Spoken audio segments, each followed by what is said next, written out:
দর্শক, আপনাদের স্বাগত জানাচ্ছি। এই মুহূর্তে আমি রয়েছি সচিবালয়ের ঠিক দক্ষিণ গেটে। আপনারা জানেন যে সচিবালয়ের কর্মকর্তা কর্মচারীরা তারা তাদের বিক্ষোভ বেশ কয়েকদিন যাবত তারা বিক্ষোভ করে আসছেন এবং সেই বিক্ষোভকে কেন্দ্র করে কিন্তু আজকে সচিবালয়ে সকল দর্শনার্থীদের প্রবেশ নিষিদ্ধ করা হয়েছে।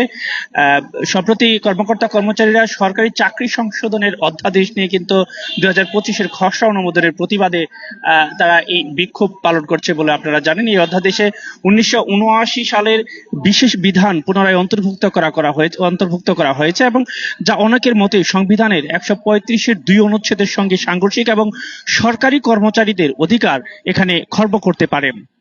আমরা বাইরে থেকে আপনাদেরকে দেখানোর চেষ্টা করছি। ভিতরে যে চিত্রটি, সেই চিত্রটি আমাদেরকে ভিতরে গিয়ে আপনাদেরকে দেখানো সম্ভব হচ্ছে না, বিধায় আমরা চেষ্টা করছি এখানে মূল ফটকের উপর দিয়ে আপনাদেরকে কিছু একটা দেখানোর জন্য। এই মুহূর্তে কর্মকর্তা কর্মচারীরা তারা অবস্থান করছে সচিবালয়ের ভিতরে এবং বিভিন্ন সময়ে তারা বিভিন্ন ধরনের কিন্তু স্লোগান দিচ্ছেন। মাঝে মাঝেই সেখান থেকে উত্তপ্ত অবস্থা আমরা দেখতে পাচ্ছি।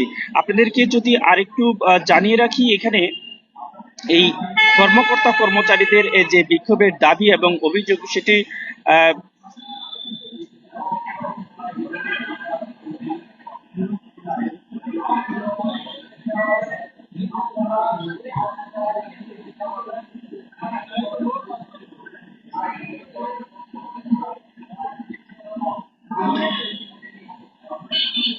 আমরা দেখতে পাচ্ছি কর্মকর্তা কর্মচারীরা তারা তাদের নেতৃত্বের কথা শুনছেন এবং সেখানে তারা সকলে বসে সেই কথাগুলো শ্রবণ করছেন।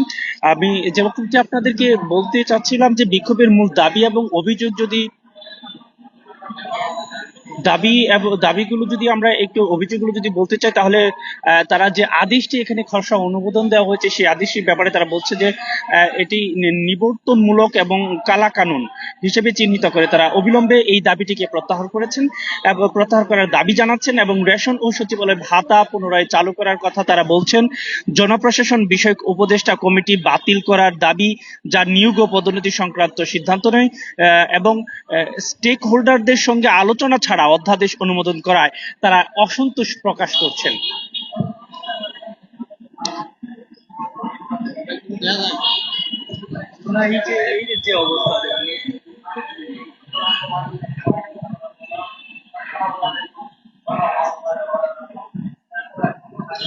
বাইরেও কিন্তু আইন শৃঙ্খলা বাহিনীর যে নিরাপত্তার বিষয়টি, সেটাও কিন্তু আমরা বিভিন্ন সশস্ত্র বাহিনীর অবস্থান দেখছি এবং সেখানে বাইরে থেকে কোনো গন্ডগোল কিংবা ভিতর থেকে বাইরে বের হওয়ার মতো কোনো পরিবেশ পরিস্থিতি কিন্তু এই মুহূর্তে সচিবালয়ের ভিতরে নেই।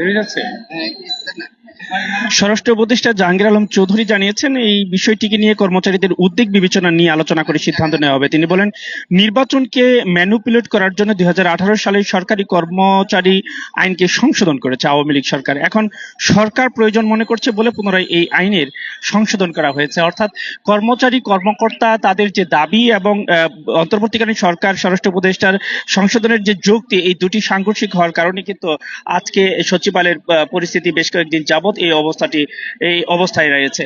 বিক্ষোভকারীরা কিন্তু ইতিমধ্যে ঘোষণা দিয়েছে অধ্যাদেশটি প্রত্যাহার না হওয়া পর্যন্ত তারা তাদের এই আন্দোলন চালিয়ে যাবে, এমনকি সচিবালয়ের কার্যক্রম বন্ধ রাখার হুঁশিয়ারিও দেওয়া হয়েছে। এদিকে এই সচিবালয়ের কর্মকর্তা কর্মচারীদেরকে অপসারণের প্রতিবাদেও কিন্তু জুলাই পরবর্তী যে সংগঠন, ছাত্র সংগঠন, সেই ছাত্র সংগঠনকেও আজকে সচিবালয়ের সামনে উপস্থিত হতে দেখা গিয়েছে এবং তারা এই বিষয়টিতে তাদের এই আন্দোলনকে নাকচ করে দিয়ে অন্তর্বর্তীকালীন সরকারের যে সিদ্ধান্ত, সেই সিদ্ধান্তকে সাধুবাদ জানিয়েছেন। সবকিছু মিলিয়ে যদি আপনাদেরকে বলতে চাই, তাহলে এখানে আপনাদেরকে যেমনটি এই যে গেটের সামনে প্রশাসনের যে অবস্থান এবং ভিতরে যে পরিস্থিতি সবকিছু মিলিয়ে এখন অনেকটাই উত্তপ্ত সচিবালয়, সেই কথাটাও কিন্তু আমরা বলতে পারি। তবে যে কোনো সিদ্ধান্ত এই মুহূর্তে সেটা কর্মকর্তা কর্মচারীদের আন্দোলনের যে দাবি, সেই দাবিগুলো মেনে নেওয়া কিংবা তাদেরকে দমন করার যে কোনো একটা সিদ্ধান্ত না আসা পর্যন্ত পরিস্থিতি কিন্তু এমনটি থাকবে বলে আমরা প্রত্যাশা করছি, বলতে পারি অনেকটা। কিছুক্ষণ আগে যে জায়গাটি, যে চিত্রটি আপনারা দেখতে পাচ্ছেন, এখানেই সচিবালয়ের কর্মকর্তা কর্মচারীদের অবস্থান ছিল এবং একটু আগে তারা দিকটিতে ভিতরে চলে গিয়েছে। আমরা আরেকটি গেটে, যেখানে এই কর্মকর্তা কর্মচারীদের যে দাবি, সেই দাবি দেওয়ার বিরুদ্ধে অবস্থান করছে ছাত্র জনতা, সেই দিকটি আপনাদেরকে দেখাতে চাই, সংযুক্ত করতে চাই। ততক্ষণ পর্যন্ত আপনারা আমাদের সাথেই থাকুন, বৈশাখী ডিজিটালের সাথে থাকুন।